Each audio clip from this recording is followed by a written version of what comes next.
Rental building கன்ஸ்ட்ரக்ஷனை பற்றி ஒரு video போடுங்க, அது எப்படி காஸ்ட் எஃபெக்டிவாக செய்யணும், ஸ்ட்ராங்காக செய்யணும், நீங்கள் பண்ணிட்டு இருக்கிற ஒரு ப்ராஜெக்ட்டை பற்றி சொல்லுங்க அப்படின்னு சொல்லி ஒரு வியூவர் வந்து கேட்டிருந்தாரு. ஸோ அதுக்கான வீடியோ தான் இது. நம்ம பின்னாடி இருக்கிற இந்த பில்டிங் ஒரு 14 வீடுகள் கொண்ட ரெண்டலுக்காக செய்யப்படுற ஒரு மினி அப்பார்ட்மெண்ட் ப்ராஜெக்ட். 2 தனித்தனி பில்டிங்காக இதை நம்ம எக்ஸிக்யூட் பண்ணிட்டு இருக்கிறோம். ஒரு பில்டிங்கில் 7 இன்னொரு பில்டிங்கில் 7 டுவெல்லிங்கும் இருக்கிற மாதிரி தான் இதை நம்ம எக்ஸிக்யூட் செய்துட்டு இருக்கிறோம். ஃபர்ஸ்ட் ஒரு ரெண்டல் பில்டிங்கில் ஒரு பிளான் பண்ணும்போது இருந்தே ரொம்ப ரொம்ப கவனம் தேவை. ஏன் அப்படின்னா ஸ்பேஸ் வந்து நம்ம நிறைய வேஸ்ட் பண்ணிட முடியாது.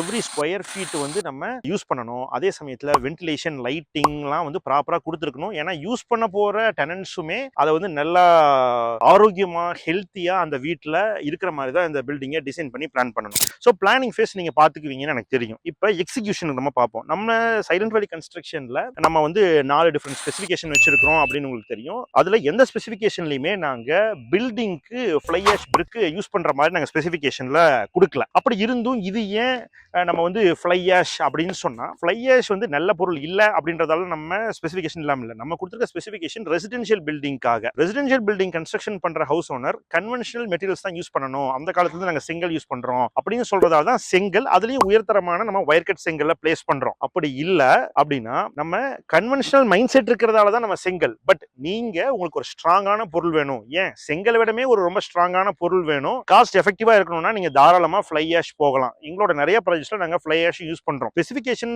செங்கலுக்கு இருந்தாலும் நீங்க அதை விட காஸ்ட் எஃபெக்டிவான, அதை விடமே ஸ்ட்ராங்கான ஒரு பொருள் தான் ஃப்ளை ஆஷ். ஸோ நீங்க எந்த பாயிண்ட் ஆஃப் டைம்ல வேணாலும் நீங்க ஃப்ளை ஆஷ்க்கு கன்வெர்ட் பண்ணிக்கலாம். சொல்ல போனா ஒரு ப்ராஜெக்ட்க்கு 20 rupees per ஸ்கொயர் ஃபீட்ல இருந்து 100 rupees per ஸ்கொயர் ஃபீட் வரைக்கும் கூட நீங்க இந்த பிரிக்கை ரெட் பிரிக்ல இருந்து ஃப்ளை ஆஷோ சாலிட் பிளாக்கோ சேஞ்ச் பண்ணும்போது காஸ்ட் வந்து கட் டவுன் ஆகும். ஸோ இந்த ப்ராஜெக்ட் G+3 அப்படிங்கிற மாடியூல்லையும் ஒரு ஃப்ளோர்லையும் 2 டுவெல்லிங் இருக்கிற மாதிரியும் நம்ம எக்ஸிக்யூஷன் செய்துட்டு இருக்கிறோம். கிரவுண்ட் ஃப்ளோரில் பார்க்கிங் அண்ட் ஒரு டுவெல்லிங் இருக்கிற மாதிரி பிளான் பண்ணியிருக்கிறோம். அதனால தான் டோட்டலாக 14 டுவெல்லிங். இந்த ப்ராஜெக்டில் சைட் 1ல 3 ஃப்ளோர் கான்கிரீட் நம்ம கம்ப்ளீட் பண்ணிருக்கோம். இனி ஒரு ஃப்ளோர் கான்கிரீட் மட்டும் பெண்டிங்ல இருக்கு, பிரிக் ஒர்க் செய்திருக்கிறோம். இன்னொரு பில்டிங்ல 3rd ஃப்ளோரோட சென்டரிங் ஒர்க் நடந்துட்டு இருக்கு. ஸோ இதுல நம்ம பிரிக் ஒர்க் பண்ணிட்டு ரூஃப் பண்ணா நல்லதா, இல்ல ரூஃப் கான்கிரீட் ஸ்கெலிட்டனை கம்ப்ளீட் பண்ணிட்டு பிரிக் ஒர்க் பண்ணலாமா அப்படிங்கிற ஒரு டவுட் இருக்கும். நாங்க இந்த 2 ப்ராஜெக்ட்லயுமே நம்ம ரெண்டையுமே செய்துக்கிட்டு இருக்கிறோம். ஏன்னா டிபெண்ட்ஸ் ஆன் ஒர்க். இதுல ரெண்டையுமே எது சரி எது தவறு அப்படின்னு கிடையாது. உங்களுக்கு ஒர்க்மேன்ஷிப்ல எந்த சேஞ்சஸும் இருக்க போறது இல்ல. இதுல லிண்டல் லெவல்ல மட்டும்தான் ஒரு சின்ன டிஃபிகல்ட்டி ஆர் இஷ்யூ இருக்கும். அதை நாங்க எப்படி ரிசால்வ் பண்றோம், எப்படி சால்வ் பண்ணிருக்கோம் அப்படிங்கிறதையும் நான் இதுல எக்ஸ்பிளைன் பண்றேன். மற்றபடி இது வந்து ப்ராப்பர் ஃப்ரேம்டு ஸ்ட்ரக்சர். ஸோ அதனால நீங்க பிரிக் ஒர்க் பண்ணிட்டும் ரூஃப் பண்ணலாம், இல்ல ரூஃப் பண்ணிட்டும் பிரிக் ஒர்க் பண்ணலாம். ரெண்டையுமே இந்த சைட்ல நாங்க பக்கம் பக்கமாவே எக்ஸிக்யூட் பண்ணிட்டு இருக்கிறோம். இது எப்படி செய்திருக்கிறோம் அப்படிங்கிறத பார்க்கலாம். கிரவுண்ட் ஃப்ளோரில் ஆட்களுக்கு தங்குறதுக்கான ப்ரொவிஷன் நம்ம ஒரு சைடு செட்டப் பண்ணியிருக்கிறோம். பட் இந்த இடத்துல வந்து டாய்லெட் ப்ரொவிஷன் ரொம்ப அவசியமாக இருந்துச்சு. நம்ம வந்து டாய்லெட் ப்ரொவிஷன் இதுக்கு ப்ரொவைட் பண்ணியிருக்கிறோம். ஸோ இந்த ப்ராஜெக்டில் நம்ம வந்து பிளாஸ்டரிங் நம்ம செய்கிற மாதிரி இருந்துச்சுன்னு சொன்னால் நம்ம மிக்சர் மிஷின் யூஸ் பண்ணி தான் பிளாஸ்டரிங் நம்ம செய்யணும். ஏன்னா கலவை வந்து நம்ம மேனுவலாக கலக்கும் போது சில ஒர்க்கர்ஸோட அசால்ட்டாக அவங்க ஹேண்டில் பண்ணுறதால கூட இஷ்யூ வரலான்றதால ஸோ பிளாஸ்டரிங் ஒன்று பண்ணால் மிக்சர் மிஷினில் கலந்து தான் பிளாஸ்டரிங் பண்ணணும் அப்படிங்கிற அடிப்படையில் ஒரு மிக்சர் மிஷின் இந்த சைட்டில் இருக்குது. அதை பார்க்க முடியுது. ஸ்டேர் கேஸை பொறுத்தளவுக்கு நம்ம மோனோலித்திக் ஸ்டேர்கேஸ் தான் நம்ம செய்யணும். ஸோ இது வந்து டோட்டலாகவே நம்ம மோனோலித்திக் ஸ்டேர்கேஸ், டோட்டலி கான்கிரீட் ஸ்டேர்கேஸாக தான் நம்ம செய்திருக்கிறோம். தனியாக வேஸ்ட் ஸ்லாப் செய்யும் போது நம்ம அதை வந்து நல்ல ஒரு கன்சிஸ்டன்சி கான்கிரீட் அதில் போர் பண்ண முடியாது. அதனாலேயே நம்ம ட்ரை கான்கிரீட் நம்ம போடுவோம். அதனாலேயே இது வந்து ரொம்ப வீக்கான ஸ்ட்ரக்சராக இருக்கும் யூஸ்வலாக. ஸோ நீங்கள் மோல்டாக செய்யும்போது ப்ராப்பராக கான்கிரீட் நம்மளால செய்ய முடியும். இதுவும் ஒரு நல்ல ஒரு ஸ்ட்ரக்சரல் எலமெண்ட்டாகவே நமக்கு ப்ராஜெக்டில் இருக்கும். அதனால தான் நம்ம இந்த மோனோலித்திக் ஹோமோஜினியஸ் கான்கிரீட் கான்செப்டை சஜஸ்ட் பண்ணுறோம். ஸோ இதுதான் நம்ம ஃபர்ஸ்ட் ஃப்ளோரோட லேண்டிங் ஏரியாவாக இருக்குது. ஸோ இதிலிருந்து நமக்கு 2 டுவெல்லிங்குள்ளே போகிற மாதிரியான பிளான். இதிலிருந்து இப்படி வந்த உடனே இங்கே வந்து லிஃப்ட் என்ட்ரி இருக்குது. லிஃப்ட் வெல்லு வந்து நம்ம இங்கே செய்திருக்கிறோம். கீழிருந்து மேலே வரைக்குமான லிஃப்ட் வெல்டிங் இருக்க போகுது. ஸோ இந்த லிஃப்ட் ஸ்பேஸ்லேருந்து நம்ம இந்த பேசேஜ் வழியே என்ட்ரான உடனே 2 பில்டிங் இருக்கிற மாதிரி ரைட் சைடு ஒரு மெயின் என்ட்ரி, லெஃப்ட் சைடு ஒரு மெயின் என்ட்ரி. இது ஒரு போர்ஷன், இது ஒரு போர்ஷன் அப்படிங்கிற மாதிரி தான் நம்ம ப்ராஜெக்டை எக்ஸிக்யூட் பண்ணி செய்துட்டு இருக்கோம். இந்த வீடியோவில் நம்ம பெருசாக பிளானை பற்றி டிஸ்கஸ் பண்ணாட்டியும் எக்ஸிக்யூஷன் நம்ம எப்படி செய்திருக்கிறோங்கிறத பார்ப்போம். ஸோ இது நம்ம ஃப்ளை ஆஷ் பிரிக் ஒர்க்கில் தான் டோட்டலாக கன்ஸ்ட்ரக்ஷன் செய்திருக்கிறோம். எங்கெல்லாம் சில்க் கான்கிரீட் ப்ரொவைட் பண்ணணுமோ நம்ம ரெட் பிரிக்ல பண்ணுற மாதிரியே சில்க் கான்கிரீட் அந்த லெவலில் ப்ரொவைட் பண்ணியிருக்கிறோம். லிண்டல் கான்கிரீட் த்ரூ லிண்டலாக நம்ம கொடுத்துருக்குறோம். ஸோ இந்த ரூமில் எங்கெல்லாம் எலக்ட்ரிக்கல் ப்ரொவிஷன்ஸ் வேணும் அப்படிங்கிறத ஃபர்ஸ்ட் நம்ம பிளான் பண்ணி ரூஃப் டாப்பில் நம்ம அதுக்கு தகுந்த மாதிரி கொடுத்துருந்தோம் எலக்ட்ரிக்கல் பாயிண்ட்ஸ். இப்போ நம்ம எலக்ட்ரிக்கல் ஸ்விட்ச் பாயிண்ட்ஸ் நம்ம எங்க நம்மளுக்கு ரெக்குவயர்மெண்ட் இருக்கும் அப்படிங்கிறத பொறுத்து நம்ம வந்து 2-வே ஸ்விட்ச் பெட்ரூம்னா அதுக்கு தகுந்த மாதிரி பிளான் பண்ணி கொடுத்துருக்கோம். டாய்லெட் என்ட்ரிக்குள்ள இருக்க வேண்டிய ஸ்விட்ச், டோர் ஓப்பன் ஆன உடனே இங்க வந்து ப்ரொவைட் பண்ண வேண்டிய ஸ்விட்ச் பாக்ஸஸ், இந்த ஸ்விட்ச் பாக்ஸஸ்மே நம்ம கொடுத்துருக்கோம் அப்படின்னு சொன்னா பாக்ஸ் ஓப்பனா விடாம பேக் பண்ணிக்கிறது நல்லது. ஏன்னா பிளாஸ்டிங் பண்ணும்போது கலவை உள்ள போயிடும், க்ளீன் பண்றது ரொம்ப சிரமமா இருக்கும். ஸோ இது மாதிரி நம்ம கவர் பண்ணி செய்தோம்னா அதோட பெட்டர். சரி, இப்ப இந்த ப்ராஜெக்ட்ல நம்ம இந்த வாலை எங்கெல்லாம் ரெயின்ஃபோர்ஸ் பண்ணியிருக்கிறோம் அப்படின்னு பார்ப்போம். கீழே ஸ்லாபுக்கு மேல இந்த பிரிக் ஒர்க்கை நம்ம ஸ்டார்ட் பண்றோம். பிரிக் ஒர்க்கை ஸ்டார்ட் பண்ணி வரும்போது இங்க சில் கான்கிரீட், சில் லெவல் ஜன்னல் மட்ட வர இடத்துல சில் கான்கிரீட், தென் லிண்டல் கான்கிரீட், தென் மேல ரூஃப் பீமும் உன்னால பார்க்க முடியும். ஸோ ரூஃப் பீம் எல்லாமே நம்ம ஹாகிங் பண்ணி பிளாஸ்டரிங்க்கு ரெடி பண்ணி வச்சிருக்கிறோம். ஸோ இது மாதிரி ஒரு ஒர்க்ல இது இல்லாம சில் லெவலுக்கும் லிண்டல் லெவலுக்கும் இன் பிட்வீன்ல ஒரு ரெயின்ஃபோர்ஸ்மெண்ட் பிளேட் கொடுக்குறோம். இப்போ இந்த இடத்துல பார்க்க முடியுது, இந்த ஸ்டீல கட் பண்ணி இருக்கிறதால உங்களால பார்க்க முடியுது. ஸோ இந்த ஸ்டீல் ரெயின்ஃபோர்ஸ்மெண்ட் ஒரு இடத்துல கொடுத்துருக்கோம், சில்லுக்கும் லிண்டலுக்கும் இன் பிட்வீன்ல. அதே மாதிரி கிரவுண்ட்ல இருந்து வரும்போதும் சில்லுக்கு பிலோல ஒரு இடத்துல நம்ம ரெயின்ஃபோர்ஸ்மெண்ட் ப்ரொவைட் பண்றோம். ஸோ நீங்க வந்து ரெண்டலுக்காக பிளான் பண்றீங்க அப்படின்னு சொன்னா எலக்ட்ரிக்கல் பாயிண்ட்ஸ் டெனன்ட்ஸ் வந்து யூஸ் பண்ணும்போது அவங்க இது மாதிரிலாம் யூஸ் பண்ணுவாங்கிறத பார்க்கணும். ஒரு ஸ்ட்ராங்கான பில்டிங்காகவும் இருக்கணும். அது வந்துட்டு அடிக்கடி டேமேஜ் ஆகிற மாதிரிலாம் இருந்த மாதிரி செய்ய முடியாது. நீங்க ரெண்டல் தான் ப்ரொவைட் பண்றீங்கன்னா ஜிப்சம் பிளாஸ்டரிங் மாதிரி எக்ஸ்பெரிமெண்ட்லாம் பண்ண முடியாது. ஏன்னா அதெல்லாம் ரொம்ப கேர்ஃபுல்லா மெயின்டைன் பண்ணணும். டெனன்ட்ஸ் எப்படி யூஸ் பண்ணுவாங்கன்னு தெரியாது. ரொம்ப ரிஜிடான பில்டிங்காக தான் நீங்க ரெண்டலுக்கு கொடுக்குறீங்கனாலே பிளான் பண்ணணும். இப்போ இந்த இடத்துல ஒரு சொன்னேன் இல்லையா, சில்லுக்கு மேல ஒரு லெவல். ஸோ இந்த ரெயின்ஃபோர்ஸ்மெண்ட் பிளேட் வந்து இந்த லெவல்லையும் ஒன்று ப்ரொவைட் பண்றோம். சில்லுக்கு மேல ஒரு லெவலில் ப்ரொவைட் பண்றோம், சில்லுக்கு கீழே ஒன்று ப்ரொவைட் பண்றோம், சில்லுலையும் அதே ரெயின்ஃபோர்ஸ்மெண்ட் ப்ரொவிஷன் நம்ம கொடுக்குறோம். ஸோ இங்க அடுத்து பிளாஸ்டரிங் செய்ய போறோம் அப்படின்னு சொன்னா நமக்கு 3 பைப்புக்கு மேல இது சின்ன அளவான காடியா தான் இருக்குது. ஸோ இந்த இடத்துல கலவை போதுமானதா இருக்கும். ஒருவேளை இதை வந்து நம்ம இனி பெருசா வந்து கட் பண்ணிருக்கிறோம், ஒரு 3 பைப் வர்றதுக்கான கேப்பை கட் பண்ணிருக்கோம் அப்படின்னு சொன்னா இந்த இடத்துக்கும் நம்ம மாற்ற ஃபில் பண்ணிட்டு அதுக்கு மேல இந்த மெஷ்ஷை வச்சு நம்ம பிளாஸ்டரிங் பண்றது தான் அட்வைசபிள். இல்ல அப்படின்னா நமக்கு நிறைய மாட்டரே அந்த இடத்துல இருக்கிறதாலேயே நமக்கு கிராக்ஸ் ஃபார்ம் ஆகிறதுக்கான சான்சஸ் இருக்கு. ஸோ அதுக்கு தான் இந்த கிளாஸ் ஃபைபர் மெஷ் வந்து ப்ரொவைட் பண்ணியிருக்கிறோம். ஸோ இது வந்து ஒரு கிச்சனோட ஏரியா, காம்பாக்டான டிசைனா இருந்தாலும் எலக்ட்ரிக்கல் ப்ரொவிஷன் முக்கியம். ஃபர்ஸ்ட் என்ட்ரானோடனே நமக்கு எலக்ட்ரிக்கல் ப்ரொவிஷன் இருக்கலாம் அப்படின்னும் ஒரு ஆரோ ப்ரொவிஷன் நீங்க கொடுப்போம். அதுக்கான ஒரு சின்ன பிரிக் ஒர்க் தான். இதை நீங்க விண்டோ இந்த லாஸ்ட் வரைக்கும் கொடுத்தீங்கன்னா இங்க ஆரோ பாயிண்ட் வைக்க முடியாது. ஆரோ பாயிண்ட் வச்சா விண்டோவோட லைட்டிங் வந்து ஃபவுல் ஆகும். ஸோ அதனால இதெல்லாம் பிளானிங் ஸ்டேஜில் நீங்க செய்ய வேண்டிய விஷயங்கள். ஸோ அது மாதிரி நம்ம ப்ரொவைட் பண்ணியிருக்கணும். வேற எலக்ட்ரிக்கல் இன்ஸ்ட்ருமெண்ட்ஸ் யூஸ் பண்ணுவாங்கிற அடிப்படையில் ப்ரொவிஷன் கொடுக்கணும். இதுக்கு சிம்னி வரும், இதுக்கு ஒரு ஓப்பன் இருக்கு எக்ஸாஸ்ட் ஃபேனுக்கானது, இங்க வந்து ஃப்ரிட்ஜ் வரும் அப்படிங்கிற கன்சிடரேஷன்ல நம்ம ஓப்பன் பண்ணியிருக்கிறோம். இங்கே தான் டோட்டல் எலக்ட்ரிக்கல் பாயிண்ட்ஸ் வரப்போகுது. இங்கே பிரிக் ஒர்க் வந்து இதெல்லாமே க்ளோஸ் ஆக போகுது. ஸோ இங்கே ஒரு எலக்ட்ரிக்கல் கான்டியூட்ஸ்க்கான ஒரு ஸ்பேஸ் வந்து நம்ம இங்கே ப்ரொவைட் பண்ணியிருக்கோம். இந்த 2 ப்ராஜெக்ட்டையும் நம்ம வேற வேற மாதிரி ஹேண்டில் பண்றோம்னு நான் சொல்லியிருந்தேன். எது நல்லது கெட்டது எது சரி அப்படின்னு சொல்லி நிறைய பேருக்கு அந்த கேள்வி இருக்கு. இப்போ அதோட எக்ஸ்பிளனேஷன் நான் கொடுக்குறேன். இந்த ப்ராஜெக்ட்ல ரூஃப் கான்கிரீட் கம்ப்ளீட் பண்ணிட்டு பிரிக் ஒர்க் பண்றோம். பிரிக் ஒர்க் அப்புறம் இந்த லிண்டல் பண்றோம். லிண்டலுக்கு அப்புறம் மறுபடியும் பிரிக் ஒர்க் பண்றோம். அதுக்கப்புறம் ரூஃப் பீம் நம்ம டோட்டலா கான்கிரீட் பண்றோம். இதுல என்ன ஒரு பிளஸ் அப்படின்னு சொன்னா ஒரு பிரிக் ஒர்க் ஒரு ஸ்டேஜ் நடந்துட்டு இருக்கும். பட் இதுல வந்து ஒர்க் டைம் வந்து ரொம்ப லேக் ஆகும். ஏன்னா காலம் ரைஸ் பண்ணுவாங்க சென்ட்ரிங் டீம், அதுக்கப்புறம் மேசன் டீம் வந்து பிரிக் ஒர்க் பண்ணுவாங்க. அப்புறம் மறுபடியும் மேசன் டீமுக்கு வேலை இருக்காது, தென் சென்ட்ரிங் டீம் வரணும், தென் லிண்டல் பீம் செய்வாங்க. அதுக்கப்புறம் மறுபடியும் சென்ட்ரிங் டீம் லீவ் விடணும், மறுபடியும் பிரிக் ஒர்க்கு மேசன் டீம் வரணும். பிரிக் ஒர்க் வந்து இந்த வெறும் இந்த 4 வரி 5 வரி போட்டோன்னே அவங்களுக்கு மறுபடியும் ரெஸ்ட் கொடுக்கணும், மறுபடியும் சென்ட்ரிங் டீம் வருவாங்க. ஸோ தொடர்ந்து வேலை கொடுக்க முடியாதுங்கிற ஒரு பாயிண்ட். ஆக்சுவலா ஒரு ப்ராஜெக்ட்ல இந்த ஸ்ட்ரக்சரல் காலம் தான் முக்கியம். இந்த பில்டிங் நம்ம டிசைன் பண்ணியிருப்போம் அப்படின்னு சொன்னா ஸ்லாபோட லோடு, அதாவது இந்த ஸ்லாபோட லோடு வந்துட்டு இந்த பீமுக்கு வரணும், இந்த பீமோட லோடு இந்த காலமுக்கு வரணும், இந்த காலமோட லோடு ஃபூட்டிங் போகணுங்கிறதா கான்செப்ட். இடையில லிண்டல் பீம்லாம் அது வந்து ஸ்ட்ரக்சரல் பீம் கிடையாது, அது வந்து நான் ஸ்ட்ரக்சரல்.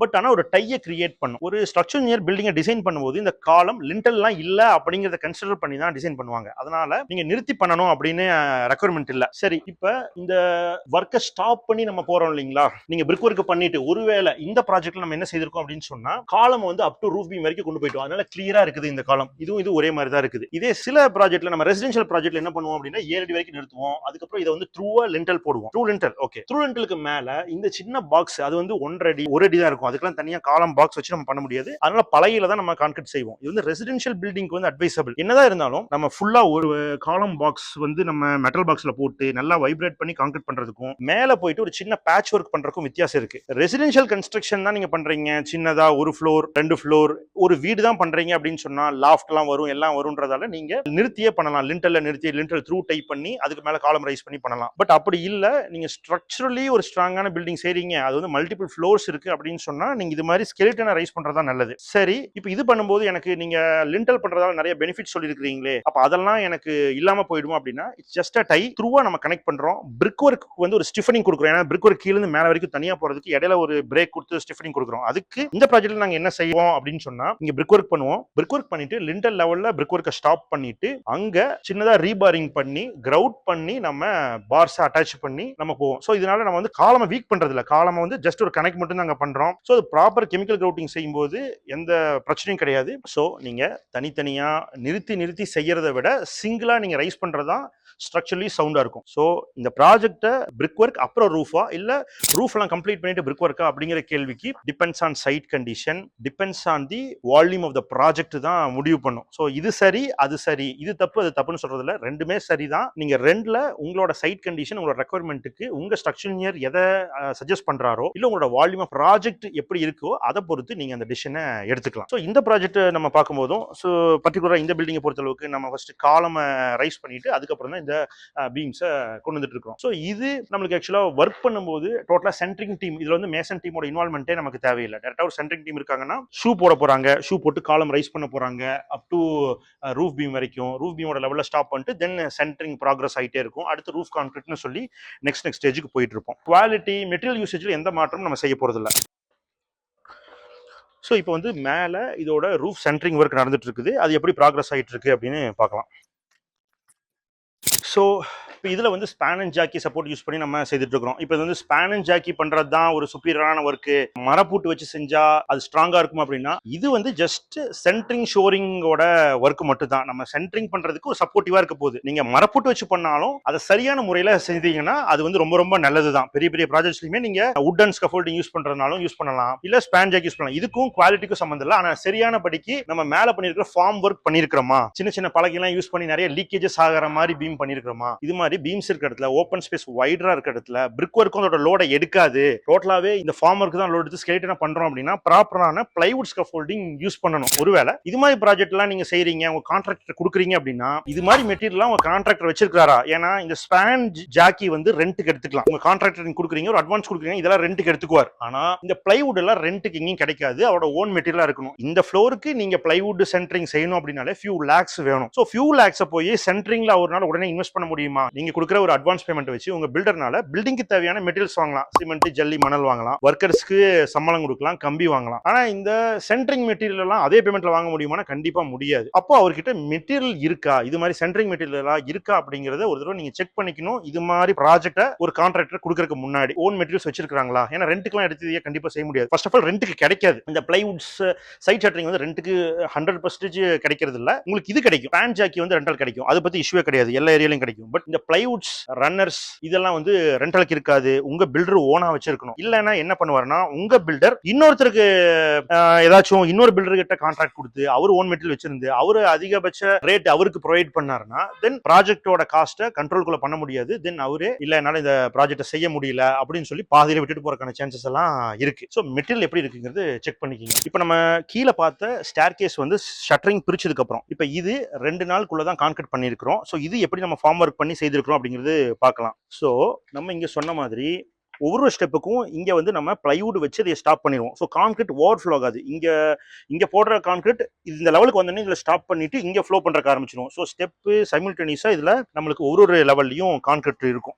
ஃப்ளோர்ல நம்ம ஸ்டெப்ஸ் கான்கிரீட் கம்ப்ளீட் ஆனதை பார்த்தோம். அடுத்து கான்கிரீட் போட்டுட்டு இருக்கும்போது போட்டு ஜஸ்ட் நேத்து போட்ட கான்கிரீட் பார்த்தோம். இது கான்கிரீட் கம்ப்ளீட் ஆனா எப்படி இருக்கும் அப்படிங்கிறத நம்ம இங்க பாக்குறோம். ஸோ இப்படிதான் நமக்கு கம்ப்ளீட் ஆன மோல்டாடு கான்கிரீட் இருக்கும். இது மாதிரி ஒரு ரெண்டல் ஹவுஸ் பிளானிங்ல நிறைய டுவெல்லிங்ஸ் இருக்க போகுது. ஸ்டேர்கேஸ் நம்ம ரொம்ப கன்சிஸ்டன்ட்டா யூஸ் பண்ண போறோம் அப்படின்னா இது மாதிரி ஒரு பில்டிங் டிசைன்ல என்னெல்லாம் பார்க்கணும்னா லிஃப்ட் அவசியம். நீங்க லிஃப்ட் ப்ரொவைட் பண்றீங்களோ இல்லையோ அதுக்கான ப்ரொவிஷன் கொடுத்துருங்க. லிஃப்ட் ப்ரொவைட் பண்ணாதான் ரெண்டல் நல்லா இருக்கும். அடுத்து ஸ்டேர்கேஸ் பிளானிங்ல வித் வந்து ரெசிடென்ஷியல் பில்டிங்குள்ள நம்ம 3.25 அடி 3 அடின்னு ப்ரொவைட் பண்ணுவோம். பட் இதுல அதை விட கொஞ்சம் ஹையர் சைட் ப்ரொவைட் பண்றது நல்லது. 4 அடி இருந்தா கரெக்டா இருக்கும். அடுத்து ஹைட் ஆஃப் ஸ்டேர்கேஸ், இந்த உயரம் இருக்கு இல்லைங்களா, ஒரு படியில இருந்து இன்னொரு படியோட உயரம் குறைவா இருக்கணும். அதாவது 6 inch அண்ட் பிலோ இருந்துச்சுன்னா பெட்டரா இருக்கும். ஏன்னா 3rd ஃப்ளோர்ல இருக்கிறவங்க படி வழியா யூஸ் பண்ணணும் அப்படின்னா நீங்க ரொம்ப உயரம் வச்சிருந்தீங்கன்னா கால் வலி வரும். இதனாலேயே அந்த அந்த வீட்டை அவங்க விரும்ப மாட்டாங்க. ஸோ ஸ்டெப் வந்து கன்சிஸ்டண்டா இருக்கணும். இது வந்து ரித்தமேட்டிக்கா இருக்கணும், ஒரே அளவு தான் இருக்கணும். இது 5 இன்ச்னா எல்லாமே 5 இன்ச் 5 இன்ச் தான் இருக்கணும். இன்னொன்னு வேற வேற லெவல்ல இருக்கக்கூடாது. கிராஸ் ஸ்டெப்ஸ் எல்லாம் ரெண்டல் பில்டிங்ல பிளான் பண்ணும்போது கிராஸ் ஸ்டெப் ரொம்ப நேரோ ஸ்டெப்ஸ் எல்லாம் கண்டிப்பா பிளான் பண்ணக்கூடாது. தென் இப்போ இந்த மாதிரி ரெண்டல் பில்டிங் கன்ஸ்ட்ரக்ஷன் நீங்க பண்ணீங்கனாலே அது வந்து ஒரு இன்வெஸ்ட்மெண்ட்டும் அதுல இருந்து ஒரு ரிட்டர்ன் ஆஃப் இன்கமும் இருக்கணும் அப்படிங்கிறது தான். இது மாதிரி ப்ராஜெக்ட் செய்யும் போது எக்ஸிகியூஷன் டைம் வந்து ரொம்ப இம்பார்ட்டன்ட். இப்போ நீங்க ஒரு சின்ன ரெசிடென்ஷியல் பில்டிங் கட்டுறீங்க, 2000 ஸ்கொயர் ஃபீட் வீடு கட்டுறீங்கன்னா அதை நீங்க 1 வருஷம் கட்டுவீங்க, 1.5 வருஷம் 2 வருஷம் கட்டுறவங்க கூட நாங்க பாக்குறோம். அது வந்து நார்மல். ஏன்னா அது நீங்க தான் போய் ஆக்குபை பண்ண போறீங்க. அதுல வந்து ரிட்டர்ன் ஆஃப் இன்கம் எதுவும் கிடையாது. ஸோ நீங்க எப்ப வேணாலும் அதை போய் ஆக்குபை பண்ணிக்கலாம், ரசிச்சு பொறுமையா கட்டலாம். ஆனா ஒரு ரெண்டல் பில்டிங் தான் கட்டுறீங்க அப்படின்னா ஸோ யுவர் இன்வெஸ்டிங், நம்ம வந்து லோன் போட்டிருப்போம், அதுல இருந்து வர்ற ரெண்டலை வச்சு தான் கட்டுற மாதிரி இருக்கும். ஸோ டைமிங் வந்து ரொம்ப முக்கியம். எவ்வளவு சீக்கிரத்துல கம்ப்ளீட் பண்ண முடியுங்கிறது எல்லாம் ஃபர்ஸ்ட் ஸ்கெடியூல் பண்ணிட்டு அதுக்கு தகுந்த மாதிரி பண்ணணும். அதனால தான் இந்த ப்ராஜெக்ட்ல நம்ம ஒரு building with brick work and ரூஃபும் இன்னொரு பில்டிங் டைரக்டா ரூஃப் ஸ்கெலிட்டனும் ரைஸ் பண்ணிட்டே இருக்கோம். ஏன்னா timing of construction in rental type of construction ப்ராஜெக்ட்டுக்கு வந்து வெரி வெரி எசென்ஷியல். அதை நம்ம ஃபர்ஸ்ட் இருந்தே ட்ராக் பண்றதுக்கு ஆரம்பிக்கணும். ஸோ நாங்க ஒரு ஃப்ளோரை ஒரு மாதிரி ரைஸ் பண்ணிட்டு அடுத்த ஃப்ளோர்ல செய்யும் போது நமக்கு இந்த மெட்டீரியல் ஷிஃப்டிங் மேனேஜ்மெண்ட் கூட ஹெல்ப்ஃபுல்லா இருக்குது. ரெண்டையும் நம்ம வந்து ஒரே நேரத்தில் கூட நம்ம ரெண்டையும் ரைஸ் பண்ணிட்டு வரலாம். பட் அப்படி வேலை செய்யும் போது நம்ம மாத்தி மாத்தி செய்யறதுக்கான ஆப்பர்ச்சுனிட்டி இருக்காது. ஒரே டைம்ல சென்டரிங் நடக்கும், ஒரே டைம்ல பிரிக் ஒர்க் நடக்கும். பட் இப்போ நம்ம அதை ரைஸ் பண்ணிட்டோம். இந்த ப்ராஜெக்ட் வந்து பிரிக் ஒர்க் கம்ப்ளீட்டட், லிண்டலுக்காக வெயிட் பண்ணிட்டு இருக்கு. இந்த ப்ராஜெக்ட் வந்து இப்போ நம்ம சென்டரிங் அடிச்சிட்டு இருக்கோம். ஸோ இது வந்து நம்ம எப்படி செய்திருக்கிறோம் அப்படிங்கிறது பார்க்கலாம். ஸ்ட்ரக்சரல் டீடைலிங் எல்லாமே நம்ம வந்து ஸ்ட்ரக்சரல் டிராயிங் தான் ஃபாலோ பண்ணணும். இப்போ நான் வந்து இந்த வீடியோல சார் நீங்க ரெண்டல் பில்டிங் பண்றீங்கன்னா நல்ல ஹெவியான காலம் போடுங்க, இதுல வந்து பாருங்க நான் 12-14 ராடு யூஸ் பண்ணிருக்கோம், இதே மாதிரி நீங்க யூஸ் பண்ணுங்க அப்படின்லாம் நான் வந்து தப்பான அட்வைஸ் வந்து கொடுக்க விரும்பல. இப்போ இந்த ப்ராஜெக்ட்ல பாத்தீங்கன்னா 8 ராடு யூஸ் பண்ணிருப்போம், அதுக்காக இதுதான் சரி அப்படின்னு கேட்டா அதுவும் சரி கிடையாது. நீங்க உங்க ஸ்ட்ரக்சரல் இன்ஜினியர் கிட்ட டீடைலிங்ஸ் வாங்கி டிராயிங் ஒர்க் அவுட் பண்ணி, ஏன்னா இதெல்லாமே ஸ்பேன், ஒரு காலமுக்கு இன்னொரு காலமுக்குள்ள டிஸ்டன்ஸ் என்ன, இங்க ஆக்சுவலா என்ன லோடு வருது, இதுக்கு மேல என்ன வரப்போகுது, இதை பொறுத்து தான் ஸ்ட்ரக்சரல் டிராயிங்கே இருக்கும். பிராண்டட் கம்பி, நான் டாடா கம்பி போடுறேன், நான் வைசாக் கம்பி போடுறேன், அதனால என் பில்டிங் ரொம்ப ஸ்ட்ராங்கா இருக்கும், இந்த ஒரு இடத்துல போடுற 16க்கு பதிலாக 20 போட்டுருங்க அதனால ஸ்ட்ராங்கா இருக்கணும், இது ரொம்ப ரொம்ப முட்டாள்தனம். ஏன்னா இந்த பீம்ல நான் 16க்கு பதிலாக 20 போடுறது வந்து ஓவர் ரெயின்ஃபோர்ஸ் பண்றோம், சரி ஓகே அடிஷனல் காஸ்ட் வருது பண்றோம்னாலும் இந்த இடத்துல நீங்க பீமே போடாம விட்டுட்டீங்கன்னா அது அதை விட தப்பா போயிடும். சோ ப்ராப்பரா டிசைன் பண்ணி எதுக்கு என்ன தேவையோ அதை வந்து நீங்க எக்ஸிக்யூட் பண்ணி பண்றது தான் சரியா இருக்கும். இந்த நீங்க எவ்வளவுதான் அதிகமான ஸ்டீல் போட்டிருந்தீங்கன்னாலும், எவ்வளவுதான் குவாலிட்டியான அதிக விலை கொடுத்து ஒரு பிராண்டடான கம்பி போட்டிருந்தீங்கனாலும் நீங்க பண்ற ப்ராஜெக்ட் வேஸ்ட் தான். இந்த பீம் வந்து எதுக்காக டிசைன் செய்யப்பட்டச்சோ, அந்த கம்பி என்ன லோட எடுக்கணுமோ அந்த பயன் வந்து அடையாது. ஸோ ஒரு ஒர்க் பண்றதுக்கு முன்னாடி நம்ம ஏன் செய்யறோம், அதை எதுக்கு செய்யறோம், ஒர்க்மேன்ஷிப் என்ன, அப்புறம் அந்த ஒர்க்கருக்கு உள்ள எஃபிஷியன்சி, அதை கைட் பண்ற இன்ஜினியருக்கு உள்ள எக்ஸ்பீரியன்ஸ். அதனால ஒரு ஒர்க்கை ஒருத்தர்கிட்ட நீங்க கொடுக்கறதுக்கு முன்னாடி அவரோட ட்ராக் ரெக்கார்டு என்ன, அவருக்கு என்ன எக்ஸ்பீரியன்ஸ் இருக்கு, ஸ்ட்ரக்சரல் நாலேஜ் என்ன இருக்கு, அதை கைட் பண்ற இன்ஜினியருக்கு அதை பத்தி தெரியுதா, இதெல்லாம் நீங்க ஓரளவுக்கு தெரிஞ்சுக்கிட்டு நீங்க ப்ராஜெக்ட் கொடுக்கும்போது நீங்க போடுற பொருளுக்கான பலனை நீங்க அனுபவிப்பீங்க. அப்படி இல்லாம வெறுமனே நீங்க வந்து நிறைய ஸ்டீலையும் நிறைய அதிகமான டன் உள்ள கம்பியும் டாப் பிராண்ட் உள்ள கம்பியை அதிக விலை கொடுத்து வாங்கியும் நான் M20 கிரேட் காங்கிரீட் போடுங்கன்னு சொல்ற இடத்துல நீங்க M30 கிரேட் காங்கிரீட் போட்டாலும் எந்த ஒரு பயனும் இல்லை. ஸோ ஒரு ரெண்டல் பில்டிங் கன்ஸ்ட்ரக்ஷன் நீங்க செய்ய போறீங்க அப்படின்னா நீங்க கவனிக்க வேண்டியது பிளானிங் வந்து ரொம்ப இம்பார்ட்டன்ட். அது வந்து ஒரு தனி சாப்டர். அடுத்தது எக்ஸிகியூஷன்ல டைம் ஆஃப் கம்ப்ளீஷன் ரொம்ப முக்கியம். அப்பதான் உங்களுக்கு ரிட்டர்ன் ஆஃப் இன்கம் நீங்க பார்க்க முடியும். தென் மெட்டீரியலை வந்து தாராளமா நீங்க நிறைய சேஞ்ச் பண்ணலாம். செங்கல் தான் சிறந்த மெட்டீரியல் கிடையாது. ஈவன் நாங்களே செங்கல் மட்டும் தான் எங்க கன்ஸ்ட்ரக்ஷன்ல பண்றோம். பட் இருந்தாலும் நீங்க ஃப்ளை ஆஷ் மாதிரியான மெட்டீரியல் இதெல்லாமே செங்கலை விடமே நல்ல ஹையர் கம்ப்ரசிவ் ஸ்ட்ரென்த் உள்ள ஒரு பொருள் தான். இதை நீங்க யூஸ் பண்ணலாம். தென் மெத்தடாலஜி ஆஃப் கன்ஸ்ட்ரக்ஷன், நான் வந்து பிரிக் ஒர்க் பண்ணி லிண்டல் பண்ணி ரூஃப் பண்ணி தான் போவேன் அப்படின்னு கிடையாது. இந்த பார்த்த இந்த பில்டிங்லயே ரெண்டையுமே நாங்க செய்யறோம். ரெண்டுக்கும் ஒரே குவாலிட்டி தான், ஒரே தரம் தான், எந்த மாற்றமே இல்லை. அப்புறம் நீங்க சரியான கான்ட்ராக்டரை அணுகணும். ஒருவேளை நீங்க தப்பான கான்ட்ராக்டரை மாட்டிட்டீங்கனாலும் இஷ்யூ தான். ஏன்னா அவர்கிட்ட மெட்டீரியல் இருக்காது. சைமல்டேனியஸா நீங்க ரெண்டு ப்ராஜெக்ட்டையும் கொண்டு போக முடியாது. அவர்கிட்ட சென்ட்ரிங், ஸ்கஃபோல்டிங், மிஷினரிஸ், மெட்டீரியல்ஸ் எல்லாமே இருந்தாதான் இது மாதிரி சைமல்டேனியஸா ஸ்பீட் ஆஃப் கன்ஸ்ட்ரக்ஷனையும் அவரால இன்க்ரீஸ் பண்ண முடியும். சோ பிளானிங் ரொம்ப முக்கியம். ஸ்டேர்கேஸ், லிஃப்ட், இது மாதிரி வசதிகள் ரொம்ப முக்கியம். குவாலிட்டி ஆஃப் கன்ஸ்ட்ரக்ஷனை மெயின்டைன் பண்ணணும்னா மெட்டீரியலோட நாலேஜ் உங்களுக்கு ரொம்ப முக்கியம். அதுக்கப்புறம் ஒர்க்கை எக்ஸிக்யூட் பண்ணணும்னா கான்ட்ராக்டர் எப்படிப்பட்டவருங்கிறத பத்தின ஒரு ஸ்டடியும் நாலேஜுமே உங்களுக்கு முக்கியம் தான். இதெல்லாம் ஃபாலோ பண்ணி நல்ல ஒரு ரெண்டல் பில்டிங்கை நீங்க கன்ஸ்ட்ரக்ட் பண்ணுங்க. இந்த வீடியோ உங்களுக்கு இன்ட்ரெஸ்டிங்காகவும் ஹெல்ப்ஃபுல்லாகவும் இருந்துச்சு அப்படின்னு சொன்னா சைலண்ட் வேலி கன்ஸ்ட்ரக்ஷன் பேஜை ஃபாலோ அண்ட் சப்ஸ்கிரைப். நாங்க Silent Valley construction Coimbatore, Chennai, Salem and Trichy ரீஜியன்ஸ்ல கடந்த 12 வருடங்களா கன்ஸ்ட்ரக்ஷன் செய்துட்டு வர்றோம். எங்களோட இணைஞ்சு உங்களோட கன்ஸ்ட்ரக்ஷன் ப்ராஜெக்டையும் செய்யணும் அப்படின்னா டிஸ்பிளேல இருக்கிற போன் நம்பருக்கு வாட்ஸ்அப் பண்ணுங்க, நம்ம கனெக்ட் பண்ணலாம். நாங்க Silent Valley construction turnkey construction contract and professional கன்சல்டன்சின்னு 2 சர்வீஸ் ப்ரொவைட் பண்றோம். எது உங்களுக்கு பயனுள்ளதா இருக்கோ அதை நீங்க ஆப்ட் பண்ணிக்கலாம். இன்னொரு கன்ஸ்ட்ரக்ஷன் சைட்ல பயனுள்ள தகவல்ல சந்திக்கலாம்.